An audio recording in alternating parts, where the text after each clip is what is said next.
Let's imagine you're just starting out and you've got £30,000 that you can invest in property. What should you do? Where should you start? What should you invest in? That's what this video is all about.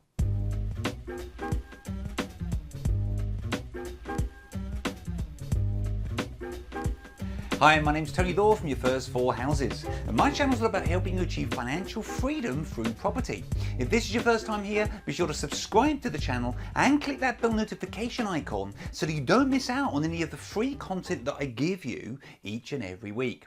So today I want to talk about you've got £30,000 burning a hole in your pocket and maybe you're new to the property investing world. What should you do with that £30,000? How can you make it really work well for you in property? Well, the first thing I've got to say is congratulations on having that much at all. Now, it may have come to you via a windfall. You may have saved up for it, but either way, let's be honest, lots of people starting out have no money at all, and you can certainly invest or start investing in property if you have no money, but £30,000 is a really good place to start. Now, I can only give you general advice because, as I'm sure you can appreciate, there are hundreds of variables that you should be taking into consideration here.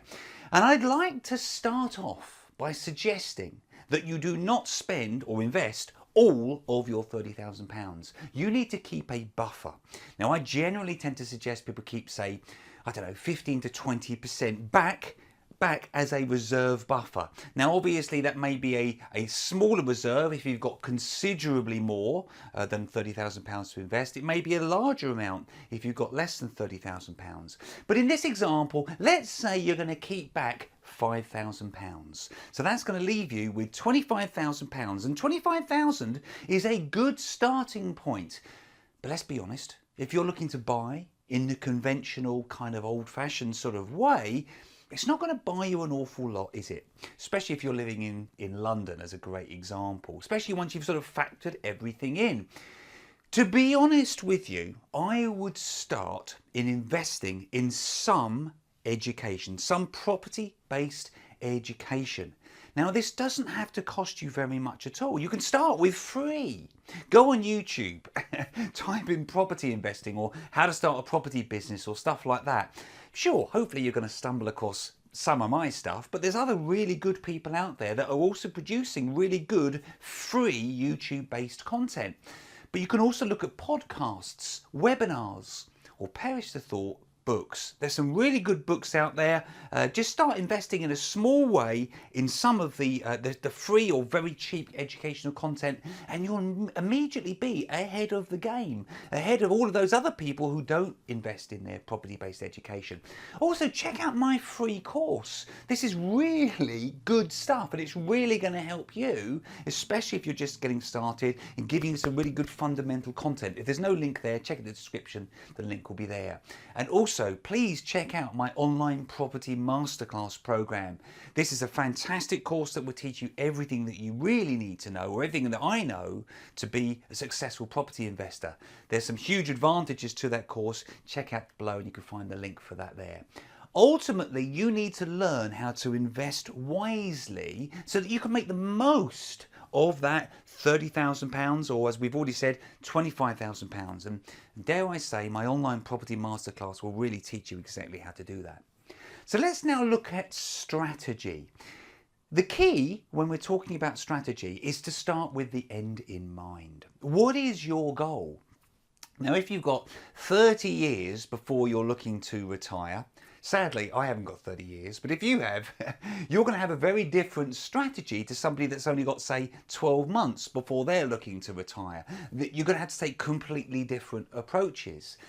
If you're looking to retire within a year, £25,000, let's be honest, might be a little bit challenging if you're looking to buy. But you have got other options.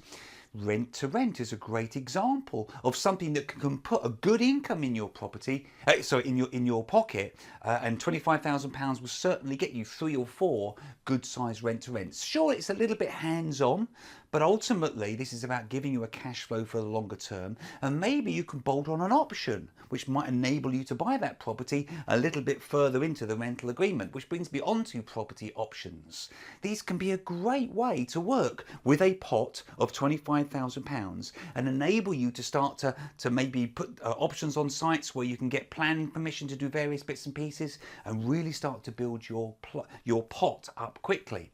You could look at doing vendor finance. This is where the vendor, the person selling the property, actually works with you to enable you to take on the property.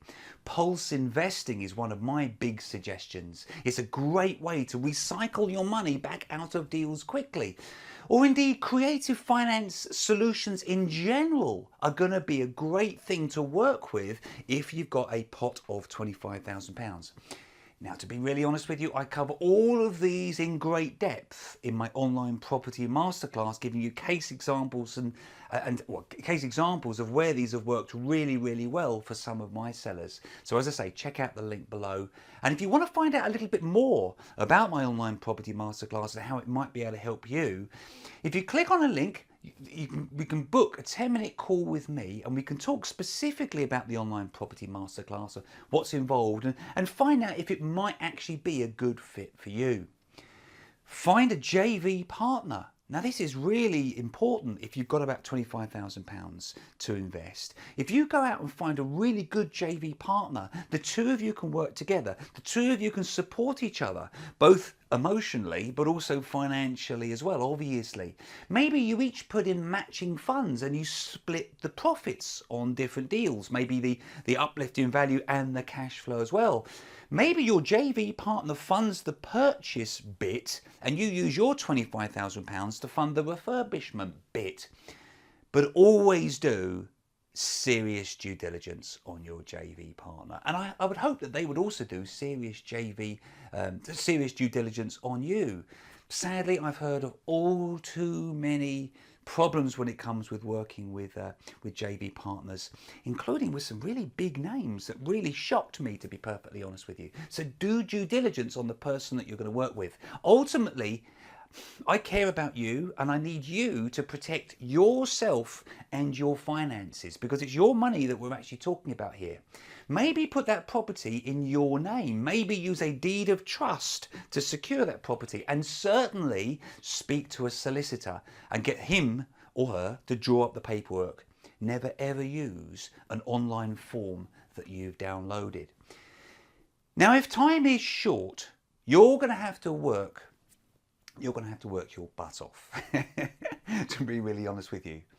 But it's so worth it. It's so worth it. If you put the effort, the energy in now, you can replace your income really quickly. And then you get to choose what you do with your time, which is a magical place to be. But don't give up the day job too quickly.